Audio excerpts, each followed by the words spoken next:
ஆமாங்க, இதெல்லாம் இந்த கட் பண்றதுங்க. அது கீழே இதுங்க, அதுக்கு கீழே இன்னொன்னுங்க. நம்ம வீட்ல எல்லாம் மேல மேலையா போட்டு அமுக்கி பானையில, அதாவது கல்யாணத்துக்கு கொடுத்ததை ஒரு 20 வருஷம் ஆனாலும் கல்யாணத்துக்கு மேலேயே இருக்கும். கல்யாணம் கூட இறக்கவே மாட்டாங்க.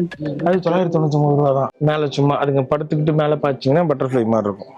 2 பெட்டு, 2 குழந்தைங்கன்னா ஒண்ணு மேல படுத்து, இந்த ஃபாரின் படங்கள்லாம் பாப்பல, ஏய் தூங்கிட்டியாடி, ஏய் தூங்கிட்டேன்டி, அந்த மாதிரி. ஒரே ஒரு ஆசை. என்னங்க உட்காருங்க, என்னங்க உட்காருங்க, நீங்க உட்காருங்க உட்காருங்க உட்காருங்க, செருப்பு கட்டிட்டு படுத்துக்குங்க. இப்படிதான் பண்ணக்கூடாது. ஆனா உங்களுக்கு இது பத்துதுங்க இந்த பெட். என்னங்க? ஆமாங்க, டாய்லெட்ல இருந்து எல்லாமே செட் பண்ணி வச்சிருக்காங்க. டாய்லெட் இப்படி ஒரு ரூம் இருக்குன்னா அதுக்கு பக்கத்துல இப்படி ஒரு டாய்லெட் இருக்கும். இங்க பாருங்க ஷவர் ரூம். வாங்க, இந்த ஒரு வீட்டுக்கே இப்படி அசந்து போயிட்டீங்களே. இங்க பாருங்க, இங்க பாருங்க. அதை விடுங்க, இங்க பாருங்க. ஐயோ